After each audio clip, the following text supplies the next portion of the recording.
Hello दोस्तों, नमस्कार। मैं भी एक आप सभी का बहुत बहुत स्वागत करता हूं एक और नए क्लास में। तो साथियों, जैसा कि आरआरबी ग्रुप डी एग्जाम के अभी तक 9 शिफ्टों का पेपर समाप्त हो चुका है। 3 अगस्त के तीनों शिफ्टों का पेपर बहुत ही अच्छी तरीके से समाप्त हो चुका है और 4 अगस्त के भी तीनों शिफ्टों का पेपर समाप्त हो चुका है और आज 5 अगस्त के भी तीनों शिफ्टों का पेपर समाप्त हो चुका है। अब एग्जाम होने वाले हैं 6 तारीख को, उसके बाद 7 तारीख को, 8 तारीख को छुट्टी है। उसका डायरेक्ट पेपर 9 को होगा, 10 को होगा, 11 को होगा, 12 को होगा, 13 को होगा। उसका 14 और 15 तारीख को छुट्टी है डायरेक्ट। उसके बाद पेपर साथियों 16 से 21 तक होगा। उसके बाद 25 को एग्जाम होने वाले हैं। यदि साथियों आपका इन डेटों में, इन शिफ्टों में एग्जाम होने वाले हैं तो भाई आज के इस पूरे पेपर को आप जरूर सोल्यूशन करेंगे, क्योंकि जिस तरह से इन 9 शिफ्टों में करंट अफेयर, साइंस, मैथ और रीजनिंग के सवाल पूछे गए और जिस तरह से रेलवे भर्ती बोर्ड 3 अगस्त के पहले दिन और पहले शिफ्ट में सवाल पूछे थे, उसी तरह साथियों आज का यह पूरा पेपर होने वाला है। क्योंकि भाई आपने देखा होगा 3 अगस्त के जो तीनों शिफ्टों में सवाल पूछे गए थे जिस पैटर्न पर और जिस आधारित पर, उसी तरह 4 अगस्त के भी तीनों शिफ्टों पर वही सवाल देखने को मिला था सेम पैटर्न पे, और 5 अगस्त के भी तीनों शिफ्टों यानी कि आज के तीनों शिफ्टों पर भी वही सेम पैटर्न पे सवाल आया था। यानी कि अब आने वाले शिफ्टों में आपको उसी तरह सारे सवाल देखने को मिलेगा, वही पैटर्न होने वाले। तो सेम पैटर्न का एक पूरे पेपर का सॉल्यूशन आज की इस क्लास में आपके लिए हल करने वाले भाई, आपके शिफ्ट के लिए। ठीक है, तो चलिए साथियों इस पूरे पेपर का सॉल्यूशन करते हैं। और क्लास को शुरू करने से पहले आप लोग अपना एग्जाम डेट बता दीजिए कि आप सभी का एग्जाम किस डेट को होने वाले हैं, क्योंकि भाई डेली एनालिसिस पर आपके लिए इसी तरह हम पूरे पेपर का सॉल्यूशन करवा रहे हैं, वो भी साथियों पूरे 25 अगस्त तक करवाने वाले हैं। ठीक है, तो इसलिए आप लोग एग्जाम डेट जरूर बताइए कमेंट बॉक्स में। तो चलिए इस क्लास को देखते हैं और इस क्लास को आप पूरा देखेंगे, एक भी सवाल छोड़ेंगे नहीं इस क्लास के। ठीक है, मटर का पौधा अन्य पौधों पर चढ़ने के लिए किस संरचना का उपयोग करता है? मटर का पौधा अन्य पौधों पर चढ़ने के लिए किस संरचना का उपयोग करता है? तो टेंड्रिल का उपयोग करता है भाई, यानी कि प्रतान का उपयोग करता है। पहले का डी ऑप्शन बिल्कुल राइट आंसर होंगे। नेक्स्ट अगला सॉल्व देखिए, क्वेश्चन नंबर 2 को, निम्नलिखित में से कौन सा अल्ट्रासाउंड का अनुप्रयोग नहीं है? सीधे इनसे रिलेटेड एक सवाल पूछा जा रहा है, इनमें से कौन सा अल्ट्रासाउंड का अनुप्रयोग नहीं है? तो नियमित श्रवण जो परीक्षण है ये अल्ट्रासाउंड का अनुप्रयोग नहीं है, तो ऑप्शन ए बिल्कुल राइट आंसर हो जाएंगे। नेक्स्ट अगला सवाल देखिए, क्वेश्चन नंबर 3 को, निम्नलिखित में से कौन सा गैस पर दाब बढ़ने का परिणाम है? तो साथियों कौन सा गैस पर दाब बढ़ाने का परिणाम है? तो अंतःकण स्थान में कमी करेंगे तो गैस पर दाब बढ़ जाएगा, यही परिणाम है। डी ऑप्शन बिल्कुल राइट आंसर हो जाएंगे। नेक्स्ट अगला सवाल देखिए, क्वेश्चन नंबर 4 को, निम्नलिखित में से कौन सी विधि फसलों के लिए जल उपलब्धता में वृद्धि हेतु सिंचाई की नई पहल का हिस्सा है? कौन सी विधि फसलों के लिए जल उपलब्धता में वृद्धि हेतु सिंचाई की नई पहल का आपका एक हिस्सा है? तो वर्षा जल संचयन और जल ग्रहण प्रबंधन है। ऑप्शन ए बिल्कुल राइट आंसर हो जाएंगे। नेक्स्ट अगला सवाल देखिए, क्वेश्चन नंबर 5 को, यदि किसी तार की लंबाई दोगुनी कर दी जाए और उसका अनुप्रस्थ काट क्षेत्रफल आधा कर दिया जाए तो उसका प्रतिरोध कितना हो जाएगा? यदि किसी तार की लंबाई दोगुना कर दिया जाए और उसका अनुप्रस्थ काट क्षेत्रफल है उसको आधा कर दिया जाए तो उसका प्रतिरोध कितना हो जाएगा? तो मूल का 4 गुना हो जाएगा उसका जो रेजिस्टेंस होगा। बी ऑप्शन बिल्कुल राइट आंसर होंगे। नेक्स्ट अगला सवाल देखिए, क्वेश्चन नंबर 6 को, निम्नलिखित में से कौन सा रासायनिक ऊर्जा के उष्मा ऊर्जा में रूपांतरण का सर्वोत्तम उदाहरण है? तो साथियों इनमें से कौन सा रासायनिक ऊर्जा के उष्मा ऊर्जा में रूपांतरण का सर्वोत्तम एक उदाहरण है? तो साथियों लकड़ी का जलना भाई ये सर्वोत्तम उदाहरण है रासायनिक ऊर्जा के उष्मा ऊर्जा में रूपांतरण का। डी ऑप्शन बिल्कुल राइट आंसर हो जाएंगे। नेक्स्ट अगला सवाल देखिए भाई, क्वेश्चन नंबर 7 को, एक पौधे को उखाड़कर धूप में छोड़ दिया गया, कुछ घंटों के बाद पौधा मुरझाना हुआ और कमजोर दिख रहा था, तो इसका सबसे संभावित कारण क्या हो सकता है? भाई ग्रुप डी के पेपर में कुछ लॉजिक वाले सवाल भी पूछे जा रहे हैं, जैसे यही सवाल देखिए, एक पौधे को उखाड़कर धूप में छोड़ दिया गया, कुछ घंटों के बाद पौधा जो है कि मुरझाना हुआ और कमजोर दिख रहा था, तो इसका सबसे संभावित कारण क्या हो सकता है? तो जाइलम के माध्यम से जल चलन अवरुद्ध हो गया, यानी कि रुक गया भाई जाइलम के माध्यम से। जाइलम क्या काम करता है? जल को ले जाने काम करता है पौधों में। तो इस सवाल का डी ऑप्शन बिल्कुल राइट आंसर होंगे। नेक्स्ट अगला सवाल देखिए क्वेश्चन नंबर 8 को, कार्बन का वह विशिष्ट लक्षण क्या है जो इसके अधिक संख्या में कार्बनिक यौगिकों के निर्माण का कारण बनता है। कार्बन का वह विशिष्ट लक्षण क्या है जो इसकी अधिक संख्या में कार्बनिक यौगिकों के निर्माण का कारण बनता है। तो भाई चतुसंयोजकता और श्रृंखलन दोनों है, डी ऑप्शन बिल्कुल राइट आंसर हो जाएंगे। तो देख सकते हैं इसी तरह भाई पेपर में सवाल देखने को मिल रहे हैं। क्वेश्चन नंबर 9 देखिए, अयस्क से अपअयस्क यानी कि गैंग को हटाने के लिए उपयोग की जाने वाली प्रक्रियाएं अपअयस्क और अयस्क के किन गुणों के बीच अंतर पर आधारित है। अयस्क से अपअयस्क को हटाने के लिए उपयोग की जाने वाली प्रक्रियाएं अपअयस्क और अयस्क के किन गुणों के बीच अंतर पर आधारित है। तो ये सातों रासायनिक या भौतिक पर आधारित है, बी ऑप्शन बिल्कुल राइट आंसर हो जाएंगे। नेक्स्ट अगला सवाल देखिए क्वेश्चन नंबर 10 का राइट आंसर, निम्नलिखित में से कौन सा विकल्प पदार्थ के मापनीय गुण और उसकी एसआई इकाई के संदर्भ में सुमेलित है। तो भाई कौन सा ऐसा ऑप्शन है जो कि पदार्थ के मापनीय गुण और उसकी एसआई इकाई के संदर्भ में सुमेलित है।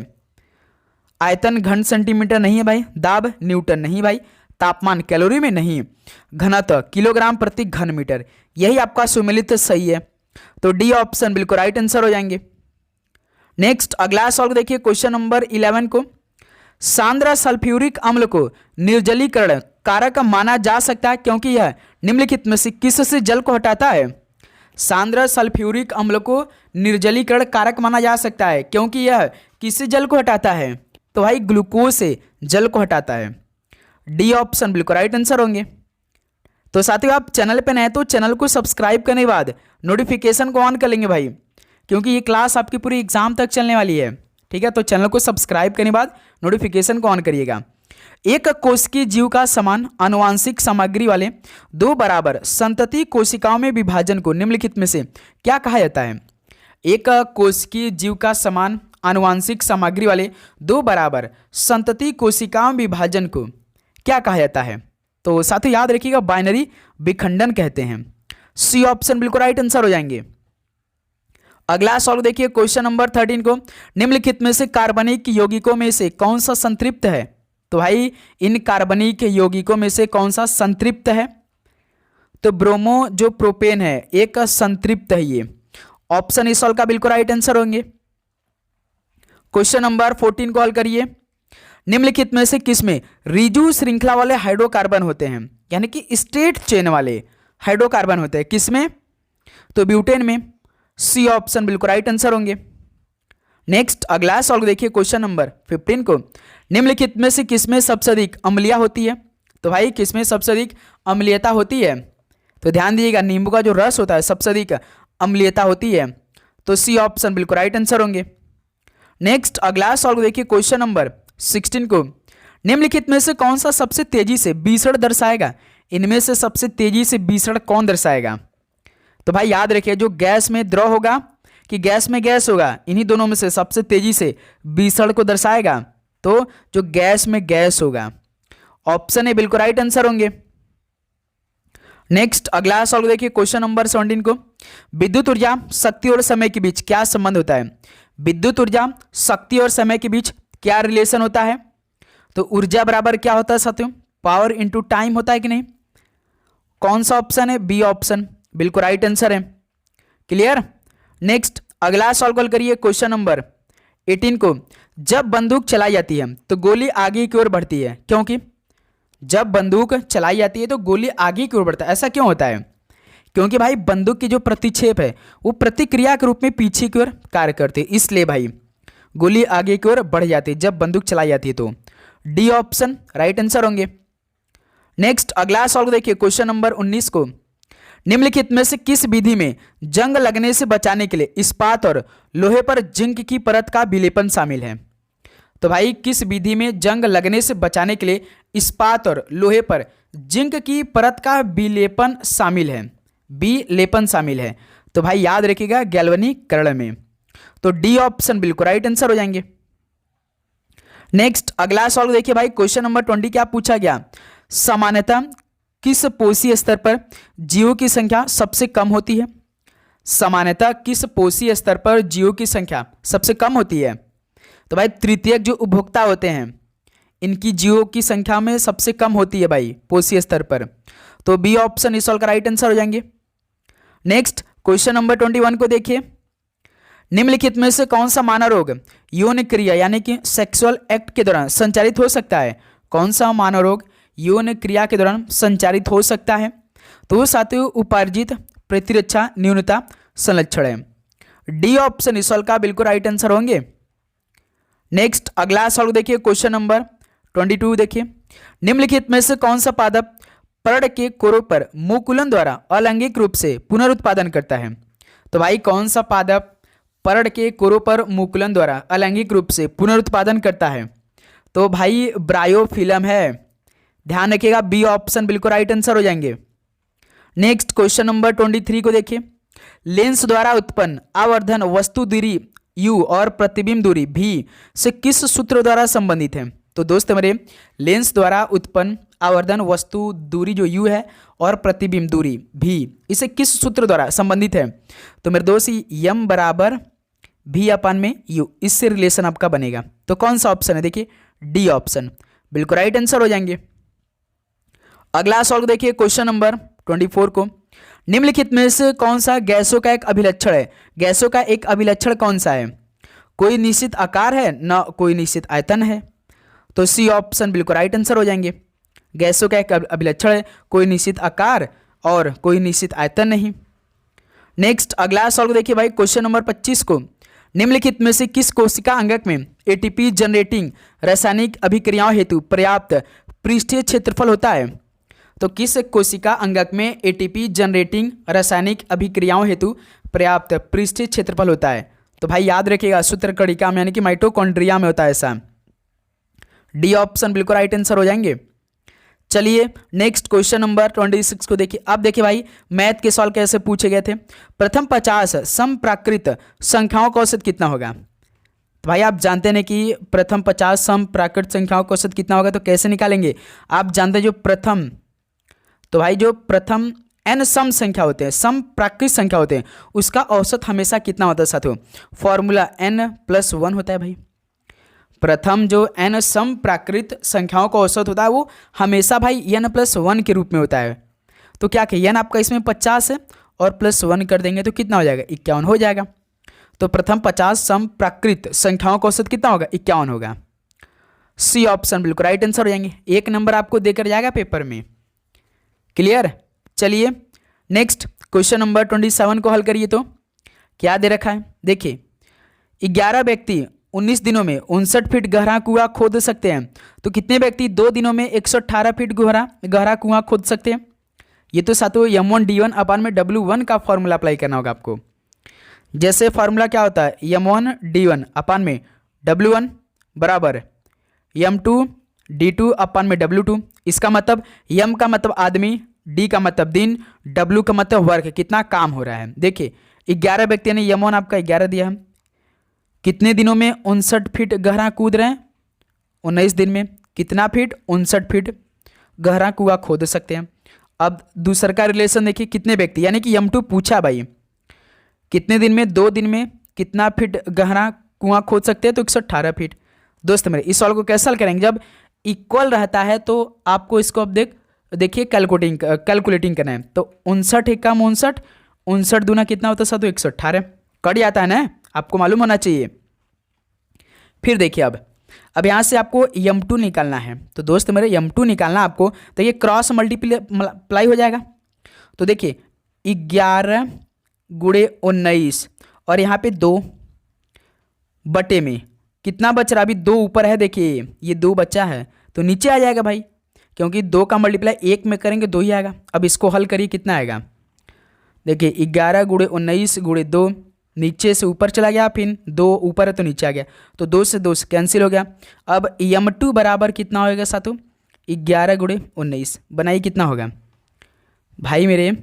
19 दहम 190, 19 दहम 190, 19 एकम 19, यानी कि साथों 209 आएगा। यानी कि साथों कितने व्यक्ति 2 दिन में 118 फीट गहरा कुआं खोद सकते हैं? तो 209 आदमी भाई। देखिए ऑप्शन इस सॉल्व राइट आंसर हो जाएंगे। तो इस तरह से आप लोग भाई इसको कैलकुलेटिंग कर लिए होंगे। क्लियर? समझ में आया आप सभी को ये सवाल?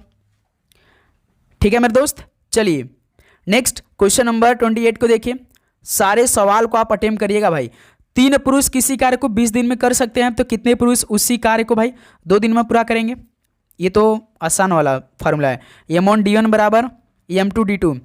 3 पुरुष किसी कार्य को 20 दिन में कर सकते हैं, तो कितने पुरुष, यानी कि M2 पूछा है, उसी कार्य को 2 दिन में करेंगे? तो बनाइए साथ, देखिए 2 एक कम 2, 2 दहा में 20, कट जाता 10 × 30 आदमी। तो भाई उसी कितने पुरुष उस कार्य को 2 दिन में पूरा करेंगे? तो 30 आदमी, डी ऑप्शन राइट आंसर हो जाएंगे। भाई मुश्किल से 10 से 12 सेकंड इस सवालों पे आपको टाइम देना है। जैसे कि 90 मिनट में 100 सवाल मिल रहे हैं ना, तो याद रखिए हर एक सवाल को हल करने के लिए आपके पास केवल 54 सेकंड का समय है। तो इन्हीं तरह सवालों पे आपको टाइम बचत करना है, रीजनिंग पे तो अधिक टाइम बचत करना है। अब देखिए क्वेश्चन नंबर 29, यदि 32 और 24 का तृतीयानुपाती x है, तो x का मान कितना होगा? फार्मूला क्या होता है साथियों? जैसे कि a × b बराबर आपका b × x कर सकते हैं भाई आप लोग। तो यहाँ से क्या हो जाएगा? तो दोस्त मेरे a/b हो जाएगा और यहाँ से b/x हो जाएगा, ये कर सकते हैं। यहाँ से देखिए a आपका कितना दिया है? 32 दिया है, और साथियों b कितना दिया है भाई? 24 दिया है। ठीक, तो इसमें रख दीजिए। तो यहाँ से x का वैल्यू क्या होगा भाई? b² अपन में a होगा कि नहीं भाई? क्रॉस मल्टीप्लाई करेंगे तो b के मल्टीप्लाई करेंगे तो b² अपन में a हो जाएगा, x इधर का करेंगे तो अब b² देखिए कितना है? 24, तो 24 का स्क्वायर नहीं, 24 × 24, और a कितना दिया? 32। इसको सॉल्व करिए, आपका आंसर आ जाएगा। तो कितना हो सकता है भाई? निकालिए इसको। तो इसको सबसे छोटा के रूप में लेते हैं। देखिए 8 से, 8 चौका 32, 8 तिरिका 24, 4 एक कम 4, 4 छंग 24, यानी कि 36 का 18। तो भाई x का मान कितना होगा? 18 हो जाएगा। x की वैल्यू 18 आएगा, तो ऑप्शन इस सवाल का बिल्कुल राइट आंसर हो जाएंगे। क्लियर मेरे दोस्त? भाई तृतीय अनुपाती दिया रहता तो x बराबर b² अपन ये आप लोग निकालते ना फॉर्मूला अप्लाई करके, तो सेम वही सवाल है भाई ये भी। चलिए नेक्स्ट क्वेश्चन नंबर 30 कॉल करिए। एक व्यक्ति अपने आय के 60% की बचत करता है, यदि उसका व्यय 440 है तो उसकी आय रुपीस में ज्ञात करिए। आसान सवाल है। एक व्यक्ति अपने आय के 60% की बचत कराए, भाई आप एक महीने में कुछ रुपए कमा रहे हैं, तो आपका जो आय होगा मेरे दोस्त वो पूरा 100% होगा ना, 100% होगा। जो एक व्यक्ति अपनी आय के यानी कि 100% में से वो 60% की बचत कर रहा है, यानी कि साथ वो खर्चा कितना कर रहा होगा? तो 40% जरूर वो खर्चा कर रहा होगा भाई सवाल के अकॉर्डिंग, क्योंकि एक व्यक्ति अपनी आय के 100% की बचत करता है, यानी कि 100 में से वो 60% बचत करे तो 40% क्या करा है? व्यय करा है। व्यय का मतलब होता है खर्चा। तो यही साथों 40% जो है ना किसके बराबर? 440 के बराबर है। उसका व्यय 440 रुपये है, तो 1% कितने के बराबर हो जाएगा भाई? 440 अपन में 40 × 100। इसको हल करिए, उसका आय रुपीस में निकल के आ जाएगा। दोस्त मेरे 1 0 से 1 0 कैंसिल हो गया। ठीक, 4 एक कम 4, 11 44, 4 का भाग 44 में 11 बार में 11, यहाँ पे 100, 11 × 100 कितना होगा? 1100 रुपये हो जाएगा। तो भाई उसकी आय कितना है? 1100 रुपये है। तो इस सवाल का सी ऑप्शन परफेक्टली आंसर हो जाएंगे। बताइए साथियों, इस सवाल में आपको किसी प्रकार का डाउट हो तो बताइए, तुरंत बताइए। तो भाई आप चैनल को जरूर सब्सक्राइब करने के बाद नोटिफिकेशन को ऑन कर लेंगे सभी स्टूडेंट। चलिए साथियों नेक्स्ट क्वेश्चन नंबर 31 को देखिए, क्योंकि साथियों ये क्लास आपको पूरे 25 अगस्त तक चलने वाली है, जब तक कि आपका पूरा पेपर समाप्त नहीं हो जाता। ठीक है। मोहन एक घड़ी 460 रुपये में खरीदा और उसे 483 रुपये में बेच देता है, तो इसका लाभ प्रतिशत ज्ञात कीजिए। तो भाई मान लीजिए आप हैं एक 460 रुपये में घड़ी खरीद रहे हैं और उसे आप 483 में बेच दे रहे हैं, तो आपको लाभ हो कैसे, कितना का होगा भाई? 460 रुपये खरीद रहे हैं, 483 में बेच रहे हैं, तो यहाँ से आपको साथियों 20 रुपये का लाभ हुआ कि नहीं? 20 रुपये का आपको लाभ हुआ, किससे हो गया साथियों? 460 से हो गया, मल्टीप्लाई 100। इसको हल करिए, आंसर आ जाएगा आपका। देखिए 1 0 से 1 0 कैंसिल, 2 एक कम 2, 2 का भाग साथियों कटाएंगे 46 बार में, 23 बार में। अब 23 1 सेकेंड साथियों, इसको थोड़ा सा हमें सटीक रूप से सॉल्व करना पड़ेगा मेरे दोस्त। मेरे दोस्त यहाँ पे कुछ मिस्टेक हुआ है। 23 रुपया भाई 1 सेकेंड, वही तो 460 से भाई हुआ है, तो 23 रुपये का हमें लाभ हुआ है ना भाई। देखिए 60 से 83 यानी कि 60 20 80 3 83, इसमें हमने 80 इसको मान लिया था। तो यहाँ से आपको 23 रुपये का लाभ हुआ है। किससे साथियों? 460 से मल्टीप्लाई, अब देखिए 100, अब देखिए आपका आंसर आ जाएगा। जैसे दोस्त मेरे देखिए 1 जीरो से 0 कैंसिल, 23 से कम 23, 23 दूना 46। अब देखिए 2 10 यानी कि 5 बार में, यानी कि साथियों आपका लाभ कितना हुआ होगा? जो आप एक घड़ी 460 रुपये में खरीद कर 483 में बेच रहे, तो 5% का आपको लाभ होगा केवल। तो सी ऑप्शन राइट आंसर। अब देखिए सॉल्व सही हुआ कि नहीं? उस बार तो हमने भाई 80 मान लिया था, 480 मान लिया था, इसीलिए 20 वहाँ पे लिख रहा था, ध्यान में नहीं आ रहा था। ठीक है, क्लियर? लेकिन अब सॉल्व सही हो गया। चलिए साथियों नेक्स्ट क्वेश्चन नंबर 32 को हल करिए। यदि ए का अर्थ भाग है, बी का अर्थ गुणा है, सी का अर्थ प्लस है, डी का अर्थ माइनस है, तो निम्नलिखित समीकरण में प्रश्न चिन्ह के स्थान में क्या आएगा? ये देखिए आपका समीकरण दिया है, इसमें आपका नंबर दिया, अक्षर दिया, और हर एक अक्षर का अर्थ प्रश्न में दिया गया है कि ए का अर्थ क्या है, बी का अर्थ क्या है, सी का अर्थ क्या है, डी का अर्थ क्या है। तो पहले इस समीकरण को आपको बनाना होगा। 29 बी, देखिए बी का अर्थ क्या है भाई? गुणा है, तो बी की जगह गुणा करिए 6, 6 के बाद देखिए सी है, सी का अर्थ क्या दिया? तो प्लस है, तो सी की जगह प्लस करिए 24, 24 को देखिए 2 से 43 भाई, 1 सेकंड 2 से 43 है। फिर ए है, ए का अर्थ देखिए भाग है, तो ए की जगह भाग करिए 9, 9 को देखिए डी है, डी का अर्थ क्या है? माइनस, तो डी की जगह माइनस करिए। ठीक, ये समीकरण बन के तैयार हो चुका। अब इसमें हम लोग बोर्ड मास में अप्लाई कर देंगे। 29 छक्का कितना होता है? 6 9 54, 6 9 54 4 5, 6 दूनी 12, 5 17 174 होगा भाई। प्लस देखिए 9 का भाग 2 से 43 में देंगे, तो कितने बार में? 9 दूना 18, 9 3 27, ज़्यादा हो जाएगा।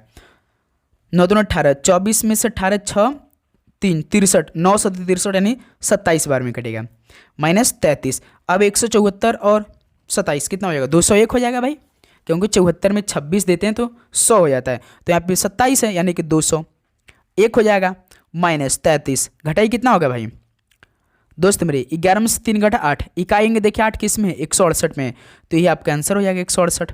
ऑप्शन बिल्कुल राइट आंसर हो जाएंगे। क्लियर मेरे दोस्त? समझ में आया आप सभी को ये सवाल? किसी भी सवाल पे डाउट आपको? बिल्कुल नहीं। चलिए नेक्स्ट क्वेश्चन नंबर भाई 33 को देखिए। दी गई श्रृंखला में प्रश्न चिन्ह के स्थान पर क्या आएगा? 747, 740, 732, 723, 713 प्रश्न चिन्ह। तो 747, 740, 732, 723, 713 प्रश्न चिन्ह। तो देखिए नंबर घट रहा है, यानी कुछ न कुछ माइनस का लॉजिक लगा है। 47 से 40 माइनस 7, 40 से 32 माइनस 8, 32 से 23 यानी कि साथियों मेरे माइनस 9, 723 से 713 माइनस 10। देखिए पहले माइनस 7, फिर माइनस 8, फिर माइनस 9, फिर माइनस 10, यानी कि साथियों आप माइनस 11 कर सकते हैं भाई। 713 में से आप माइनस 11 को कम करेंगे तो 7 से 2 आपका आंसर होगा। तो ऑप्शन ए इस सवाल का बिल्कुल राइट आंसर हो जाएंगे। क्लियर मेरे दोस्त? आप सभी को ये सवाल समझ में आया? किसी भी प्रकार का डाउट इस सवाल में? बिल्कुल नहीं। चलिए नेक्स्ट क्वेश्चन नंबर 34 को हल करके बताइए। किसी निश्चित कोड भाषा में पिग इशू नोड को CDHX GJ के रूप में और लव नोड न्यूज़ को VN VA HX के रूप में कोडबद्ध किया गया। तो दी गई भाषा में नोड को किस प्रकार कोडबद्ध किया गया? हर शिफ्ट में सॉल्व करवा रहे हैं ना आपको। तो नोड देखिए यदि आपका, तो देखिए दोनों में कॉमन चेक करिए, नोड इसमें भी दिया है और नोड इसमें भी दिया है। जिस प्रकार से दोनों में नोड कॉमन है तो साथियों इनके कोड में भी कोई ना कोई कॉमन आपको जरूर मिल जाएगा। जैसे मेरे दोस्त देखिए ये कोड पहले का है, यहाँ पर दूसरे का कोड है, तो मिलाइए कौन सा कॉमन दिखाई दे रहा है आपको। दोस्त देखिए पहले वाले में HX है तो दूसरे वाले में भी क्या है? HX है। तो नोड जिस प्रकार से दोनों में कॉमन था तो उसी प्रकार भाई HX भी दोनों में क्या है? कॉमन है। तो इस तरह से सी ऑप्शन बिल्कुल राइट आंसर हो जाएंगे। क्लियर मेरे दोस्त? समझ में आया आप सभी को? चलिए नेक्स्ट क्वेश्चन नंबर 35 को हल करिए। दी गई श्रृंखला में प्रश्न चिन्ह के स्थान पर क्या आना चाहिए? 29, 49, 69, 89, 109। 3 सवाल भाई अलग अलग लॉजिक पे पूछे जा रहे हैं। जैसे यही देखिए नंबर बढ़ रहे हैं, यानी इसमें कुछ ना कुछ ऐड हुआ होगा। देखिए 29 से 49 तो प्लस 20 हो गया भाई, 49 से 69 इसमें भी प्लस 20 हो गया, 69 से 89 प्लस 20 हो गया, और 89 से 109 प्लस 20 हो गया। तो 109 में साथियों आप प्लस 20 करेंगे, 120 नहीं केवल 20, तो कितना होगा? 109 और 20 यानी कि 129 हो जाएगा आपका आंसर।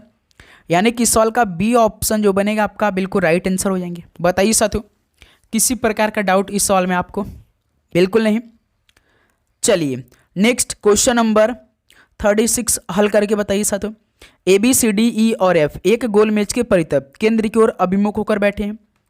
भाई हर शिफ्ट में सवाल आ रहे हैं। एक गोला मेज ऐसे है, कितने लोग हैं? ए से एफ तक यानी कि 6 लोग बैठे हैं। 1 लोग, 2 लोग, 3 लोग, 4 लोग, 5 लोग, 6 लोग। ठीक, सभी भाई गोल मेज के परितः केंद्र की ओर अभिमुख होकर बैठे हैं। तो दोस्त मेरे अब देखिए, एक एक लाइन को हम पढ़ेंगे, एक एक लाइन को कंप्लीट करेंगे। डी जो है बी के बाएं दूसरे स्थान बैठा है। तो दोस्त मेरे बी के बाएं दूसरे स्थान पर डी, तो बी का बाएं इधर होगा, दायां इधर होगा। जो साथियों आपका राइट हैंड होगा, जिस अक्षर को बैठाएगा उसका भी राइट होगा। जिस भी अक्षर को आप बैठेगा जो उसका लेफ्ट हैंड होगा वही आपका भी होगा, यानी कि जो आपका लेफ्ट हैंड होगा वही उसका भी होगा। यानी कि बी का लेफ्ट हैंड इधर है तो साथियों डी इधर होगा।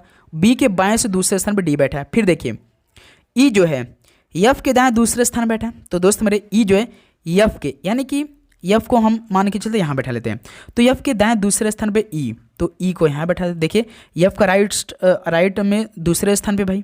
ठीक, ये भी लाइन क्लियर हो गया।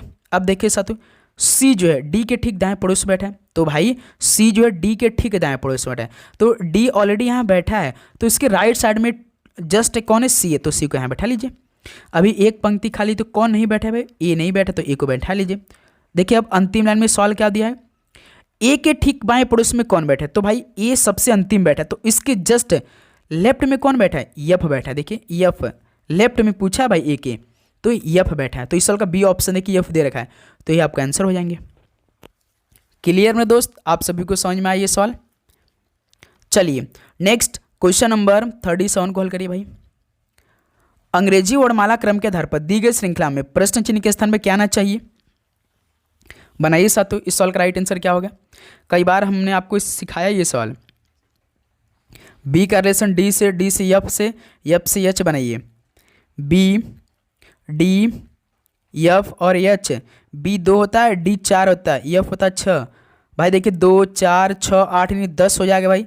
10 पे कौन अक्षर आता है? जे आता है। यानी कि पहला अक्षर आपका कौन सा मिल गया? जे मिल गया। पहला अक्षर जे मिल गया ना। अब दूसरे अक्षर का रिलेशन निकालिए। एल से एन का, एन से पी से आर से। देखिए एल से एन, एन से पी से आर। एल देखिए 12, एन 14, पी 16 और 18। इसमें भी देखिए +2 हुआ है भाई। 12 से 14, 14 16, 16 से 18। तो इसी प्रकार 18 में 2 जोड़ेंगे तो 20, 20 पे कौन था? टी। तो दूसरा अक्षर कौन आ गया साथियों? हमारा टी मिल गया।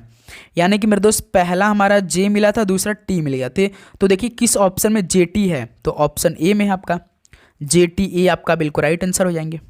क्लियर मेरे दोस्त? उम्मीद करूंगा ये भी सवाल आपको बहुत ही अच्छी तरीके से समझ में आया होगा। चलिए नेक्स्ट क्वेश्चन नंबर 38 को हल करिए भाई। इसी बात पे आप लोग तो हर शिफ्ट में सवाल आ रहा है कि नहीं? ये वाला बनाइए।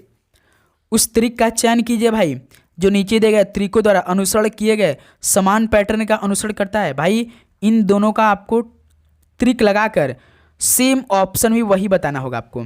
तो चलिए साथियों पहले का हम रिलेशन निकाल लेते हैं। जैसे आर के का रिलेशन पहले एन एच से निकाले, लेते हैं। आर 18, एन 14, तो -4। देखिए के 11, एच 8, तो इसमें मेरे दोस्त -3। तो पहले वाले में देखिए -4 -3 लगा है। ठीक, जो आर के एन एच है उसका साथ देखिए NHLO, एन देखिए साथ 14, एच 8, L 12 और O 15। तो दोस्त में देखिए 14 से 12 इसमें +2 हो गया और 8 से 15 +7 हो गया। तो भाई जिस तरह से उसमें आपका -4 था और साथियों -3 था, तो इसमें क्या है? +2 +7 है। तो अब देखते हैं साथ दूसरा भी यही रिलेशन है। क्या है? TM P और J। तो M देखिए साथियों 13, J होता है 10, तो -3 इसमें हुआ था, उसमें भी -3 हुआ था। T20 P 16 -4, वही सेम रिलेशन है भाई। पहले वाले में भाई कितने का रिलेशन निकला है? -4 का लग रहा है और -3 का लग रहा है। दूसरा भी बना लेते हैं भाई PJNQ से। PJNQ देखिए दोस्त मेरे J 10 होता है, Q 70। देखिए +7 उसमें भी हुआ था पहले वाले में, इसमें भी +7 हुआ। P 16 N 14 भाई इसमें देखिए -2, वही रिलेशन है भाई। इसमें भी P 16 था N 14, तो इसमें देखिए -2 और प्लस आपका 7 लग रहा है। तो पहले वाले में साथियों -4 -3 का और दूसरे वाले में -2 + 7 का देखना आपको। तो ऑप्शन मिलाइए, देखिए पहला ऑप्शन को हम करते हैं भाई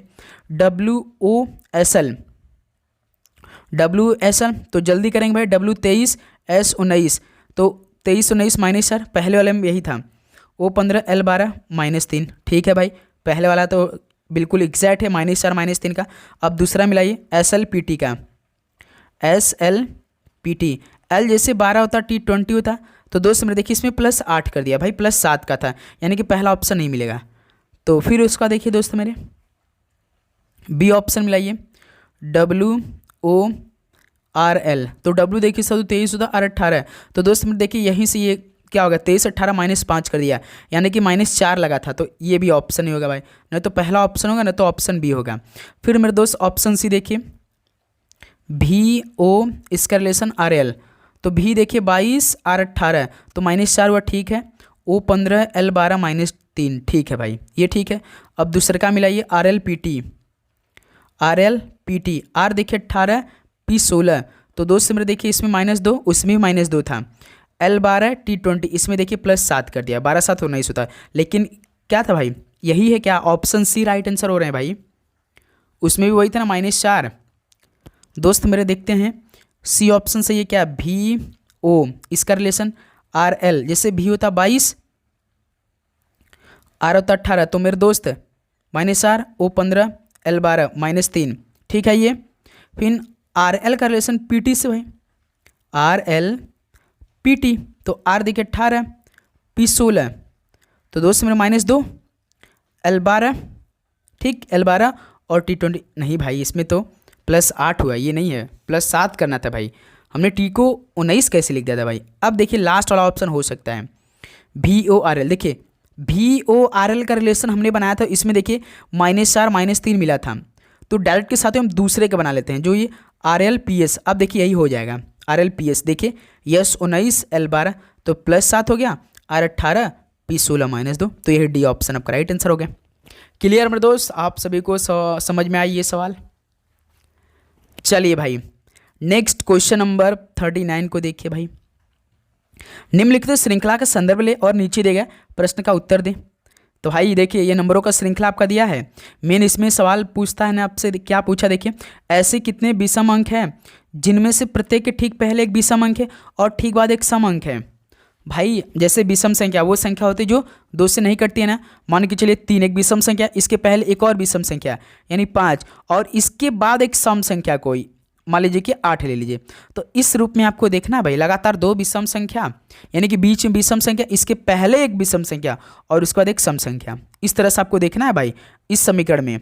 तो चलिए साथियों देख लेते हैं भाई विषम संख्या कहाँ है, देखिए 7 विषम संख्या, लेकिन इसके पहले 8 एक सम अंक है, सम आ गया, लेकिन हमें विषम चाहिए लगातार 2।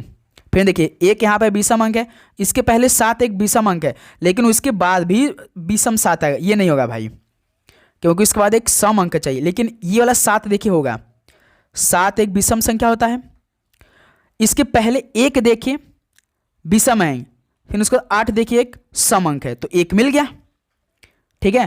फिर देखिए साथियों 9 एक विषम अंक होता है, लेकिन उसके पहले 2 एक सम अंक आ गया, ये नहीं होगा।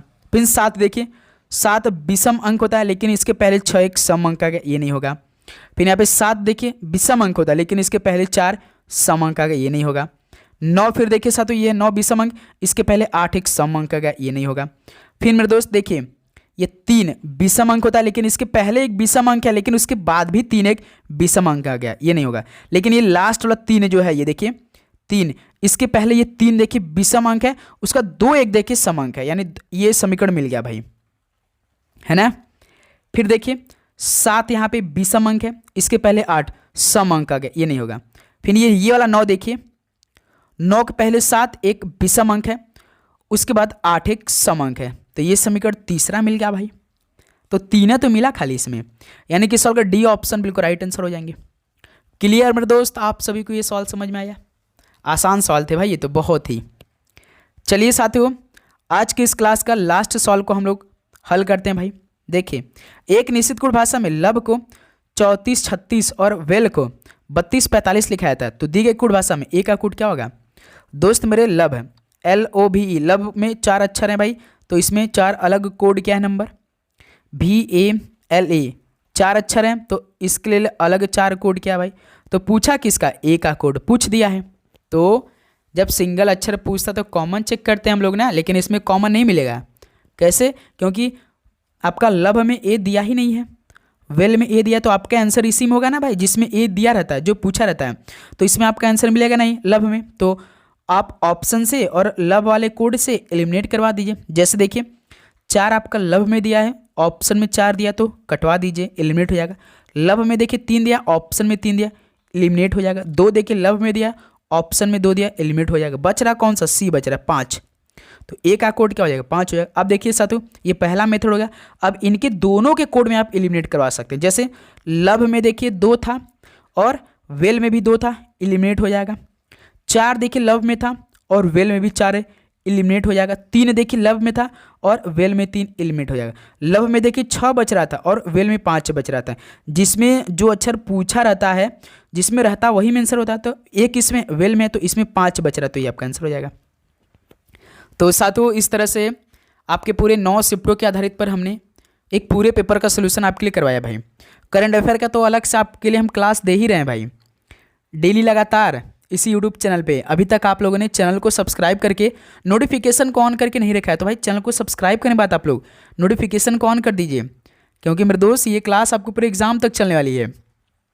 तो उम्मीद करूँगा साथियों आप सभी को हर एक क्वेश्चन समझ में आया होगा और आपने पूरे पेपर का एनालिसिस किया होगा और हर एक क्वेश्चन का आंसर याद भी कर लिया होगा।